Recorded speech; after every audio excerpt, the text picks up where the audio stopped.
Good morning. Welcome back to my channel. Today I'm going to be talking about the benefits of companion dolls while I am changing this baby here.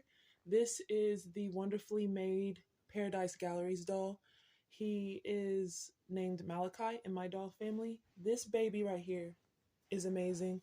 If you let me see if I can get if you ever considered buying this baby, you would not regret it. He is just really adorable and his body is very well made. He has the new uh, body that the Paradise Gallery designed. So I'm going to change him into this and chit chat a little bit. So, where did I put a little neck pillow here? So one of the things that comes to mind when I think companion dolls is the fact that there's all different types of companion dolls.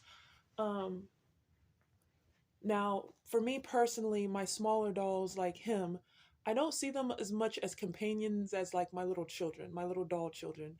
Um, when I think companion, I mean, um, I would say a doll that you spend a lot of quality time with. You do a lot of activities that you enjoy with, such as maybe watching movies or, reading a book, something like that. Now, there are activities like that you can do with a smaller baby, like reading a book, for example. I mean, I guess you could hold one of these babies and watch a movie.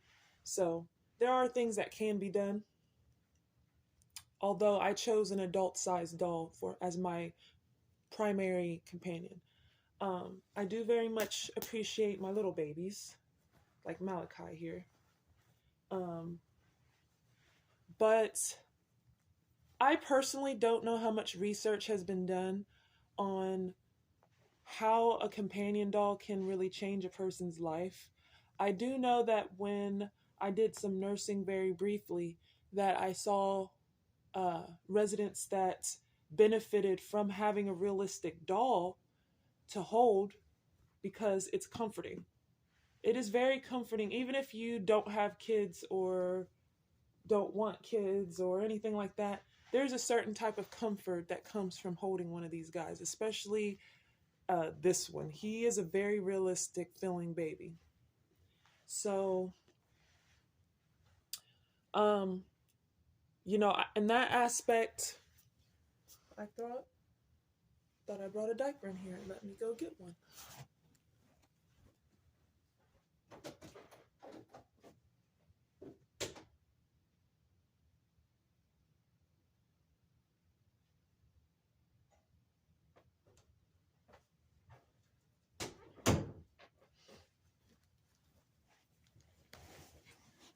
This might be too small for him. This is one of my preemie baby's diapers.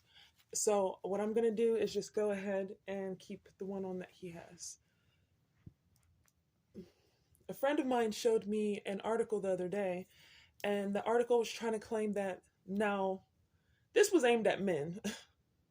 They were saying that men who have companion dolls or love dolls, sex dolls, whatever you want to call them, but I call them companion dolls, as mates have mental illness problems.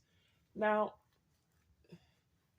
I disagree with that. I think a man or anybody who has no mental illnesses at all could benefit greatly from having a companion doll. But I also think those with mental illnesses can benefit from having a companion doll, stuff like depression and things like that. But it's once again something that's not for everybody. Just like collecting these dolls right here, this is not for everybody. So, but everyone needs a different type of therapeutic treatment. So, I think it's absolutely amazing and very responsible of those who do suffer loneliness or, you know, they can't find a relationship partner or a sexual partner to fulfill certain fantasies or needs or whatever it may be. I feel that it's responsible of them to take that into their own hands and seek out the company of a companion doll.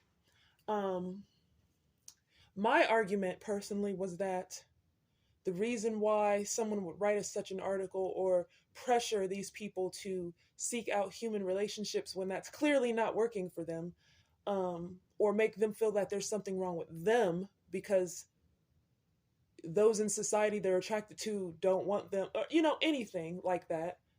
You know, they're forgetting the fact that these people are being responsible by saying, hey, this isn't working for me. Let me find an alternative, and living happy, fulfilled lives. They're not harming anybody. They're not, breaking the law. They're not causing any problems. They're just living happy, fulfilled lives with their doll companions. And I think it's amazing.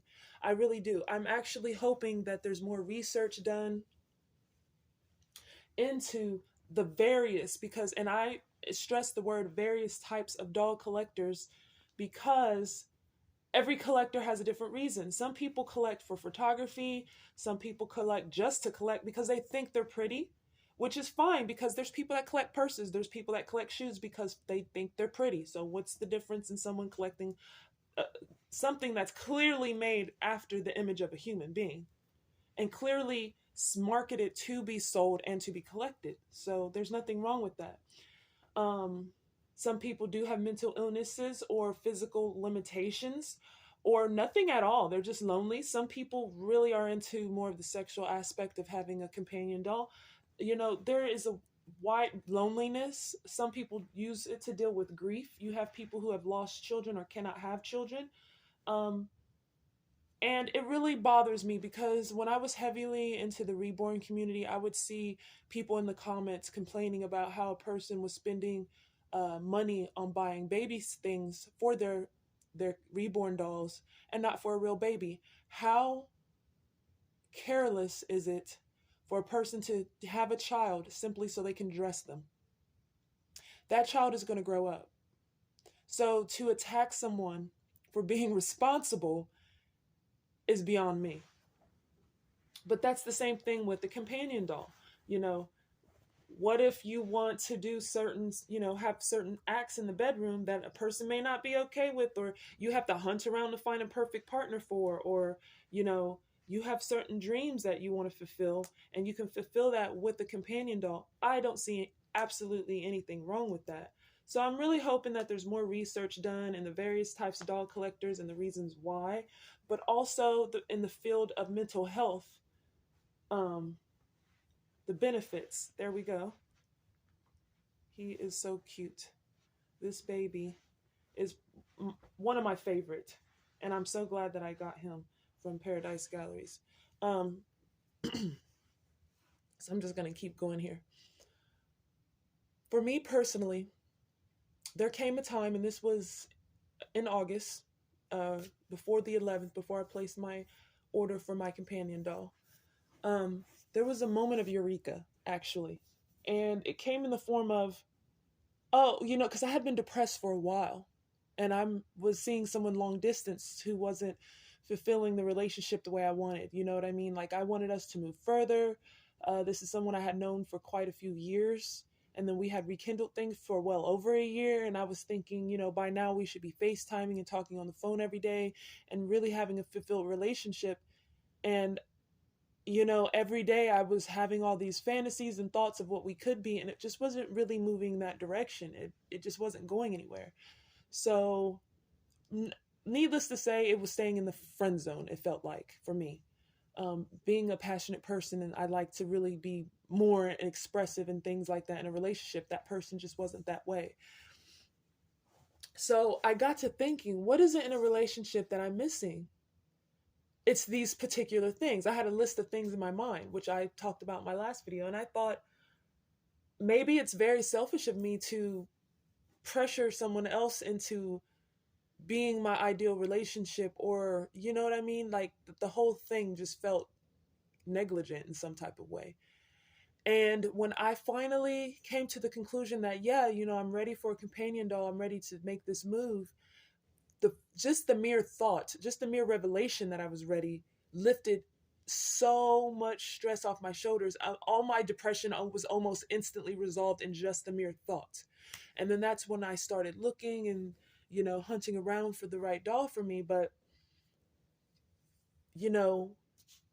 she's not even here yet. And just the idea that someone is coming for me, someone's coming that's never going to leave, someone's coming that I can show my appreciation and pour all my affection into, just that alone has made me a 10 times happier and more grateful person.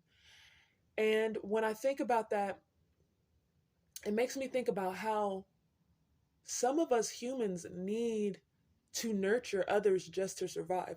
Like we are nurturing, not all of us, but some of us are nurturing individuals who need that in their life, where they're caring for someone else or loving someone else, or showing affection to someone else and doing for someone outside of themselves, to feel to feel that they are a complete human being, or to feel that they're a complete being in this reality. It can be very lonely and sad when you just like, I can really put a lot into a person and yet there's no one. So for me in the mental health spectrum, just coming to terms with, yes, I'm ready for a companion doll has helped my mental health. So those that I talk to online who, have had their companion dolls for a while or already have theirs, and the things that they tell me about, how it feels to have someone laying in bed next to them at night, how it feels to walk into the room and just have a presence there, I can only imagine how that's going to affect me in an even more positive way when she does arrive. So my message to anyone listening who may not be into dolls in any way, or into companion dolls particularly, don't judge those who are. Don't judge anyone who collects dolls, who has them, because you don't know their story, you don't know the reason behind it, and ultimately that person's probably very happy. Most people that I meet or have met that are into dolls or collecting tend to be quite happy people. I mean, just having their dolls in their collection, it makes them happy. And that type of joy is almost an innocent type of joy. Um, and it's something you can revel in and really just feel a freedom with. But it's hard to really explain that when you're not. I mean, it's hard to explain that to someone not into dolls. That's probably the best way that I could describe it, because those that I do, my doll friends, that's what I call them, doll friends. My doll friends, when I talk to them and they're talking to me back about, the new doll they got or their collection or showing me photos, there's a very, astounding type of happiness that no one should dim by criticizing or attacking someone who collects dolls or has dolls. Just don't do it. You're really trying to damper someone's happiness, because there's voids that are filled for them that, a human being just can't provide. Or maybe a human being can provide, but nobody wants to spend the rest of their entire life hunting for that one person that they may never find before they pass away. So it's something to consider. I really hope more mental health research is done. And pretty much, I would love to see more people that collect dolls just step forward and speak their piece and tell their stories. They don't have to show themselves or their identity, but it would just be wonderful to hear their experiences. All right, well, I'm going to roll out for the morning and get my day started. And Malakai, he's going to, I don't know, probably sit here with me and watch me get ready. All right, well, until the next video, bye-bye. Enjoy your day.